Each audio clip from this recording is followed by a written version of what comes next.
This is National Native News. I'm Antonia Gonzalez.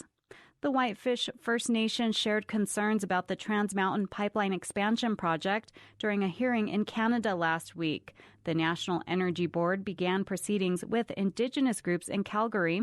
The Whitefish First Nation is a Cree community in northern Alberta. 4 people from the community discussed the environment, threats to marine life from possible increased traffic, and impacts on future generations. Herman Sutherland expressed worry about oil spills. The way they got these pipelines is going through the mountains, so everything's going to come back into our traditional country and to our traditional lands where a lot of the medicines and herbs are. It's going to affect all of our people in all kinds of ways. Right now it's not affecting us too much, but as soon as it goes through, what's going to happen is you're going to have big oil booms in the north, and there's going to be more pipelines, more damage to our lands, more damage to our waters. My ways and my beliefs are right here in my portfolio. This is my portfolio with my medicinal medicines and herbs, and I'd like to try to save that as much as I can and as much as the history goes. Indigenous groups from Canada and the U.S. are invited to give testimony. In August, a Canadian court struck down the pipeline expansion approval, citing inadequate Indigenous consultation and environmental concerns. The Canadian government purchased the pipeline, and expansion would increase the amount of crude oil shipped to the U.S. Some First Nations are in support of the project for jobs and economic development, while others in Canada and the U.S. have expressed their opposition. Consultations are being held in British Columbia this week and continue through early December. Regulators are preparing to reconsider approval of the project. The Navajo Nation has filed a lawsuit in federal court against Arizona officials over voting rights of Navajo citizens.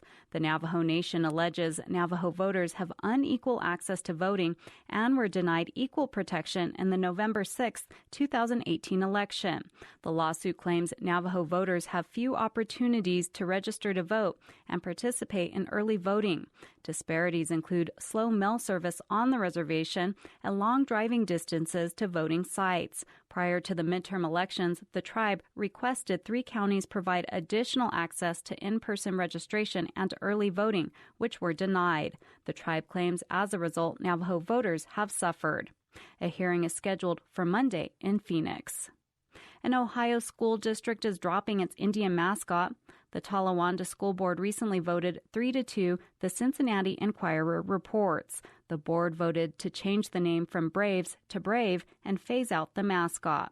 Changing the Indian mascot has reportedly been debated for more than a decade. In recent years, Native American students in the district requested the Indian mascot be dropped. A collaboration between Native groups and the Siletz Tribe is seeking to create affordable housing in Portland. 59 units are in the works for tribal members and other Native families in the city. The funding is from the tribe's Indian Housing Block Grant. A groundbreaking for the project was held last week. Native organizations are also partnering to deliver on-site behavioral health, dental, and recovery services with traditional services nearby. Partners in the project say displacement is a major issue for the Portland Native community due to high rental and housing costs for low-income households. The housing units will be a step towards bringing Native people closer together. The units will be reserved for members of federally recognized tribes. I'm Antonia Gonzalez.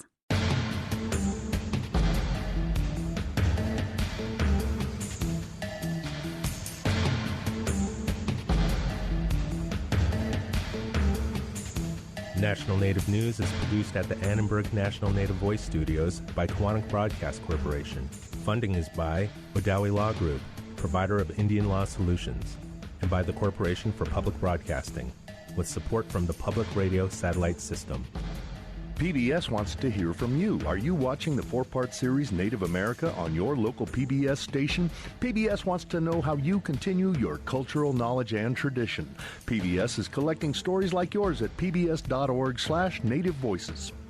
Support by AARP. AARP creates and connects people to unique tools and programs, helps conserve personal resources, and tackles issues that matter most to individuals, families, and communities. More at aarp.org.